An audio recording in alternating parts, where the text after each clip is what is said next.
जी का खालसा वाहिगुरु जी की फ़तेह। आज का जो हमारा ये चैप्टर चलने जा रहा है, नमस्कार सब भाइयों को। इस चैप्टर के बारे में मैं आप लोगों को बता दूँ कि ये चैप्टर है उन कहानियों के बारे में जो ब्राह्मणों ने हमारी ट्राइबल लैंड, जाट लैंड पर फैला दी।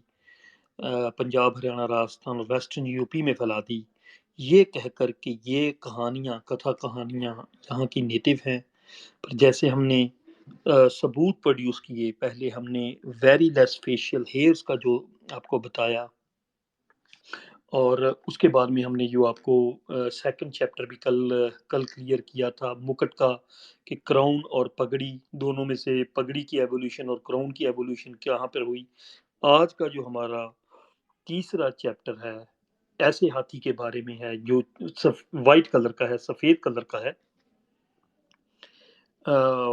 वो सफेद हाथी जिसका जिक्र अ, वेदों में, वेदों के राजा इंद्र के साथ है, जिसका नाम ऐरावत है। और दो अलग अलग कहानियां इसके बारे में दी गई हैं, थ्योरीज दी गई हैं। एक तो पहली कहानी है कि वो वहां से पैदा हुआ जब समुंदर मंथन का हुआ, समुंदर मंथन किया गया, तब ये हाथी पैदा हुआ। तब की बात है। ये हाथी वहां से आ रहा है। ये हाथी सफेद हाथी और दूसरा ये है कि जब गरुड़ ने एक अंडा दिया और अंडे में से ये हाथी निकला, ये दूसरी कहानी वहां से आती है। तो वेदों से आने वाले ये देवता, पहले हमें समझना होगा वेद क्या है। वेद है ऋषियों और इंद्र के बीच में कहानी, और दूसरे देवता और अनदर ऋषि के बीच में जो वार्तालाप है उससे बने हुए वेद है। ज्यादातर वो इस तरीके के हैं। और वेदों में अगर इस राजा इंद्र का जिक्र आता है, और इस इंद्र का वाहन है ऐरावत, ऐरावत नाम का सफेद हाथी। और ये सफेद हाथी की प्रजाति अ, पंजाब, हरियाणा, राजस्थान में, पहली बात तो ये कि पंजाब, हरियाणा, राजस्थान की जो धरती है वो हाथियों के लिए अनुकूल नहीं है। फिर भी मान लिया जाए कि अगर वहां पर कोई हाथी रह रहे थे, तो सफेद हाथियों का वहां पर होना बिल्कुल भी नहीं माना जा सकता। पहली बात तो कोई भी हमें सबूत ऐसे नहीं मिलते कि हाथी जो इस रेतीली जमीन है यहाँ पर घूम रहे थे। हमें इसका कोई अवशेष, इसका फॉसिल्स नहीं मिलते। पर फिर भी आगे बढ़ते हैं एक और बात की तरफ, कि सफेद हाथी जिसका कि जो श्याम श्याम जिसको एक्चुअल यहाँ पर अयोध्या और वो एग्जिस्ट करती है, उसका अगर फ्लैग भी देखें तो वो फ्लैग भी सफेद हाथी वाला है। और सफेद हाथी इतना ज्यादा मुश्किल नहीं है ढूंढना अगर आप थाईलैंड और कंबोडिया की तरफ जाते हैं। थाईलैंड और कंबोडिया में ये सफेद हाथी पाए जाते हैं। मैं अपनी एक पोस्ट शेयर करने जा रहा हूँ। वहाँ के जो राजा हैं, उनके लिए ये हाथी रखना, जहाँ वहाँ के बड़े बड़े जनरल्स के लिए ये हाथी रखना उनका पुराना कल्चर है। थाईलैंड और कंबोडिया में ये हाथी आम रखे जाते थे, और सफेद हाथी को शुभ माना जाता है, और सफेद हाथी को रखना एक बड़ा राजा या एक बड़ा जनरल होने का प्रतीक भी माना जाता। तो इसलिए ये सफेद हाथी वहाँ पर पाए जाते हैं। आप यूट्यूब पर सर्च भी कर सकते हैं, उनकी वीडियोस देख सकते हैं कि वो हाथी कैसे आज भी यूज हो रहे हैं वहाँ के राजा महाराजाओं के राज्याभिषेक के टाइम पर। तो ये जो ऐरावत हाथी है, इसका जिक्र आता है विष्णु पुराण में। और इसे गॉड ऑफ एलिफेंट भी कहा जाता है, हाथियों का राजा भी कहा जाता है। और इसका एक और जगह पे मेंशन आता है, वो है भगवत गीता में। भगवत गीता में भी इसका ऐरावत गजेंद्राणा करके वर्णन आता है। तो जिन ग्रंथों में ये सफेद हाथी का इतना ज्यादा वर्णन है, उसके बारे में हमें समझना होगा कि ऐसा तो नहीं है कि वो जो ग्रंथ हैं वो इस पंजाब, हरियाणा और राजस्थान के बजाय कहीं और जगह पर लिखे गए हैं। तो इशारा उस तरफ फिर से हो रहा है, क्योंकि यहाँ-यहाँ पर भी ये सफ़ेद हाथी पाए जाते हैं आज भी।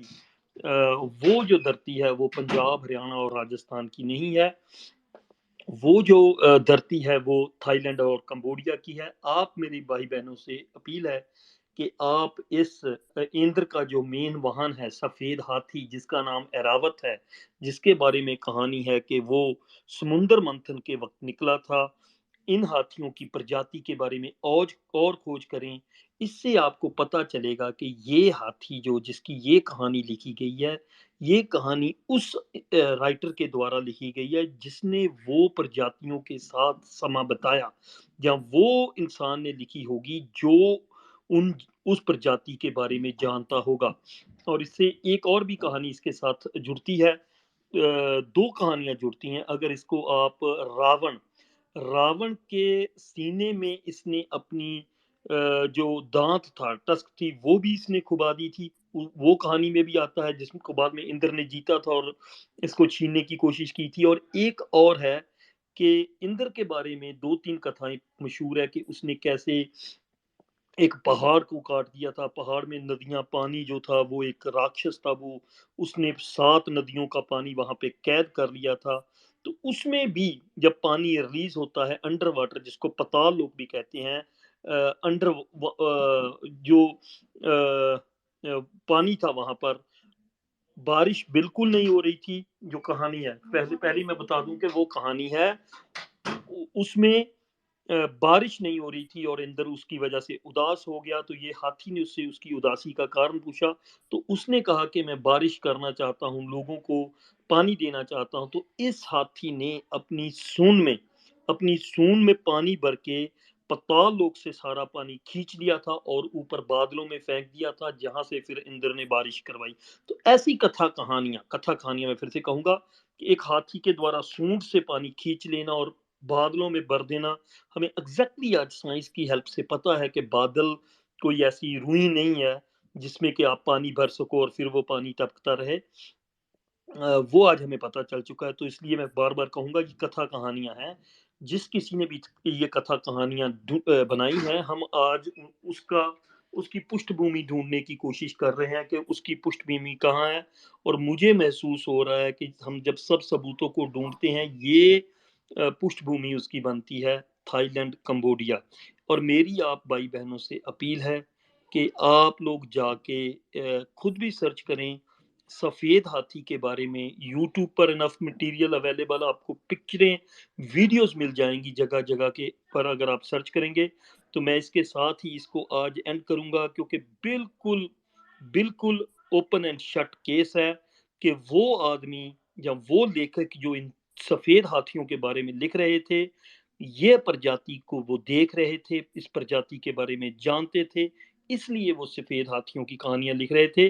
सफेद हाथियों का पंजाब में रहकर कहानियां लिखना वैसे ही है जैसे कि कोई कनेडियन राइटर बहुत ज्यादा कंगारू जो हैं वो ऑस्ट्रेलियन जानवर के बारे में बहुत कुछ लिख रहा हो, पर वो वहाँ के नेटिव जानवरों के बारे में ना जानता हो।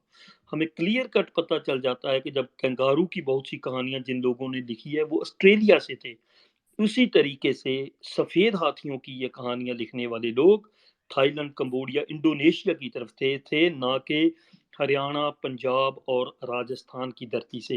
Thank you very much. इसी के साथ मैं आज का ओपन एंड शट केस बंद करता हूं। आप खुद जाएं, वीडियोस चेक करें सफेद हाथियों पर, कैसे वो राजा को सलामी दे रहे हैं, क्या क्या उनकी बातें हैं। पंजाब, हरियाणा, राजस्थान से ये जो बाहरी लिटरेचर आके यहाँ पर थोपा गया है, उसे आप अपने मन से निकालें। तब आपको जाके अपना असल इतिहास जो हमारे समाज का, हमारे किसान कबीलाई समाज, जाट, गुज्जर, सैनी, कंबोज, लुबाना, इन सब समाजों का असल इतिहास है, तब हम पढ़ सकेंगे जब हम नकली इतिहास अपने सर से उतार के फेंक देंगे। और उसके लिए हिम्मत करने की जरूरत है। हिम्मत से और सामने पड़े हुए सबूतों को मत इनकार करें, वरना आपका इतिहास जो बदला गया है वो एक षड्यंत्र के तहत बदला गया है, जिसका आपको पास्ट इतिहास में भी नुकसान था, प्रेजेंट आज में भी नुकसान है, और फ्यूचर जिसमें आपकी आने वाली जनरेशन्स हैं उसमें भी आपको उसका नुकसान है। उस षड्यंत्र को समझें और इन षड्यंत्रकारियों के द्वारा फैलाए गए इस झूठ का पर्दाफाश करें और ढूंढें। मैंने आपको बता दिया है कि वेदों में आने वाले इंद्र, विष्णु पुराण में लिखे हुए सफ़ेद हाथी भगवत गीता में दिए गए इस एरावत नाम के हाथी के बारे में बहुत मटेरियल है, उसको भी पढ़ें और मैच करें कि ये कथा कहानियाँ कहाँ से आई हैं। Thank you very much. कल इसी टाइम पर 9 बजे तकरीबन आज से 10 मिनट पहले हम एक नए चैप्टर के साथ, एक नए सबूत के साथ आपके साथ इधर पेश होंगे। Thank you very much.